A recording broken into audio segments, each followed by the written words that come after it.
Hello there brothers, and welcome to my new video about L4D2. Today we're gonna talk about top 10 mistakes made by new players. So let's get right into it, starting from number 10. Not playing single player first.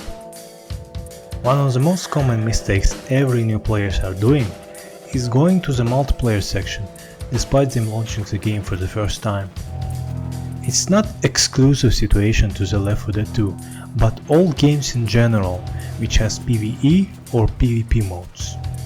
You see my friend, most people who play L4D2 are the veterans who used to play this game since its launch. That's why, if you immediately choose to play with other people, don't be surprised of them being mad at you if they acknowledge that they have a new player on the team. I'm not saying that this type of behavior should be praised, but let's be honest, L4D2 is an old game and you won't see new players that much. The good thing to do would be playing by yourself with bots. It will help you to familiarize yourself with gameplay, weapons, zombies, maps and many other things which you can acknowledge just by reading some wiki or other info resources. Go straight to practice instead of gaining theory. Number 9. Not paying attention to the difficulty. Another mistake which I see very often are players who join the game and have absolutely no idea where they ended up. I already discussed about this in my previous guide, but it's worth to mention this problem again. Don't join games with difficulties you haven't experienced yet. You might be thinking it will be a good chance to prove yourself, but most of the times you become nuisance to the other players.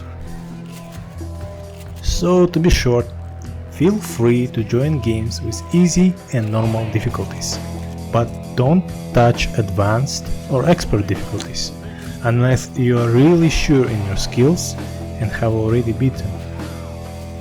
Number 8. Not using shop.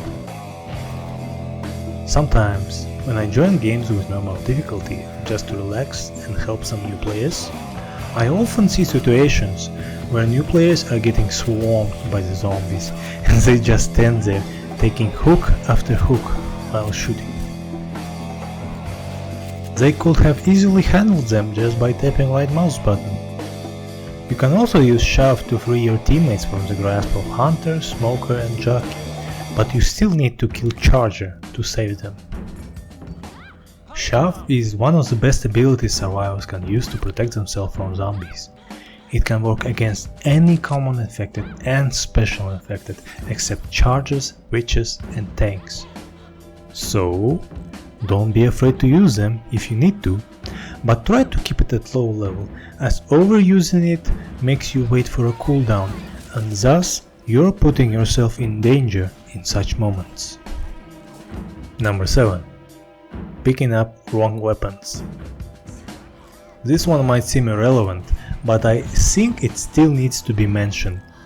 All those weapons you find as you progress through the level might be suitable for you or your teammates. Each player has the right to take whatever weapons he wants, but a good player always notices if there is something wrong with team arsenal. Never take for example shotguns and melee. Shotguns already have amazing stopping power and big damage, and you taking melee just makes you weaker against smokers or other special infected. Instead, take pistols with shotguns so that you could take out the infected before they approach you, and if they do, for their unfortune, you will be ready to greet them with pellets. Same tactic goes for the SMGs and rifles, but you take melee instead. That way, you will never put yourself in disadvantage. Number 6. Ignoring item callouts. When you handled another horde attack and there is some time for break and finding supplies, you need to keep in mind that you can't take everything, so you always need to tell your teammates what kind of stuff you have found, so that they could pick it up. This is especially important in realism and high difficulties, as missing one bile jar can screw up your team real bad in the future. So be a good player. Inform your team of useful items using voice commands by holding Z button and choosing look variant. That way you will tell your teammates what kind of item you have found, and by knowing this fact you should never ignore other item callouts. Number 5. Go in guns blazing. While it might sound controversial regarding the genre of the game and how many enemies you have to kill, I want you to remember that mindless shooting in L4D2 never end up good.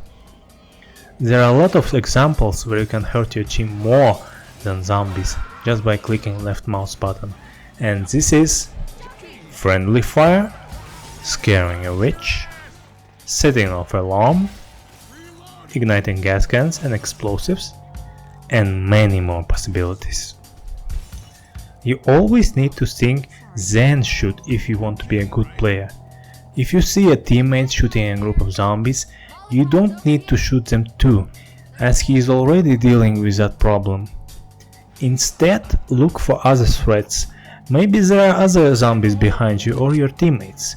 If you're getting attacked, don't backpedal while holding left mouse button. I saw so many friendly fires because of this, and it's one of the big signs for me that this player is a noob. Remember what I told you before about shoving. Stand your ground and instead of backpedaling, crouch so that your teammates will assist you without hurting you. Number 4. Rushing ahead or falling behind. I always love those moments where I see some newbies so full of themselves to rush ahead only for them to be teared apart by some hunter or smoker and leaving the game while screaming at you and writing cursing words. Or the complete opposite situations where such players take their sweet time to gather for supplies only for them to be smoked or pounced by special infected again. You never want to be like these guys, so remember, stay with your team. If you don't know the map you're playing on, stick with the team and cover their backs. Don't think that you'll be missing any action by falling behind your team, as the game will find either way how to hurt you. Number 3. Wasting useful items. This one is a really common mistake among new players, and to be honest, really irritates me. Because it's not only affecting the player who is doing this, but the whole team. Here is a list of those mistakes which can be considered as a waste of item. First mistake.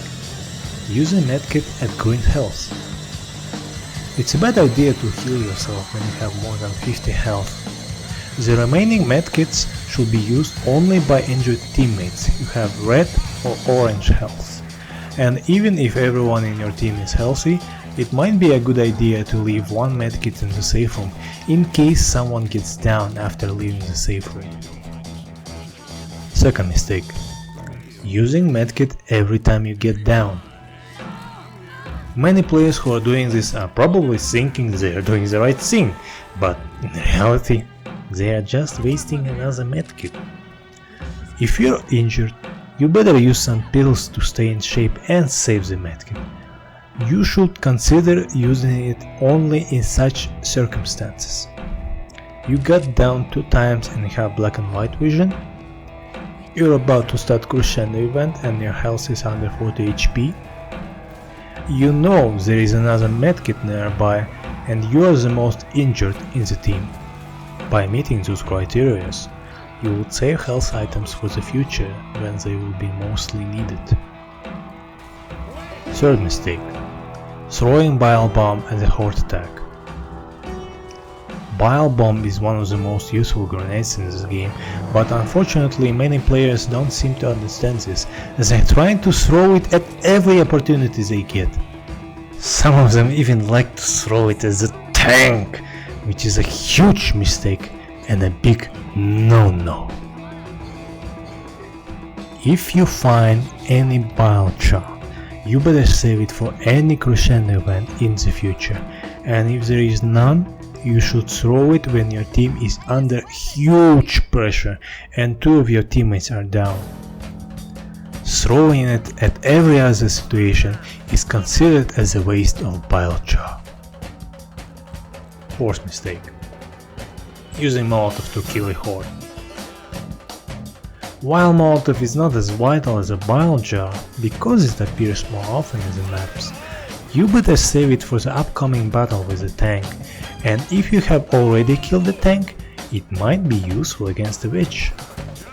Those 2 boss infected suffer greatly from its continuous damage and will die eventually because of it, unless they find a way to extinguish themselves. 5th mistake. Using ammo packs immediately after finding. So let's say you found explosive or incendiary ammo somewhere nearby, and you don't have a medkit or defibrillator. The best thing to do in this situation is just grab it and save for later. Ideally for any crescendo events, as the ability to one-shot any common infected would be a great help when it starts. You use it immediately only if your team doesn't have space to carry one, but sometimes it's best to use medkit and still take it with you. And we're done here with this subject, so let's get back to the main mistakes. Number 2. Friendly fire. I already discussed this matter earlier, but I still think it's one of the most common mistakes I encounter every day, and even more experienced players tend to do this. Learn how to shoot without hurting your teammates. Most of you probably playing a normal difficulty, which is a good thing by the way, but friendly fire in this difficulty is barely noticeable, which is why players might start thinking it's not a huge deal, but they'll be proven wrong when they'll be playing at higher difficulties. Friendly fire can cause a lot of damage, and an expert can even incapacitate your teammate in just 2 or 3 shots.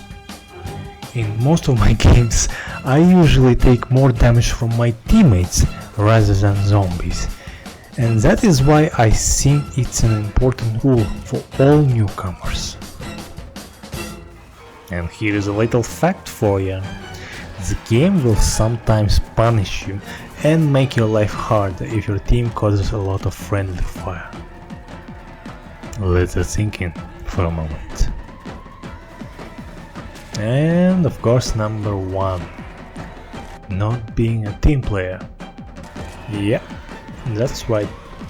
For all those mistakes which I mentioned earlier, this one is crucial, and they apply here too in general.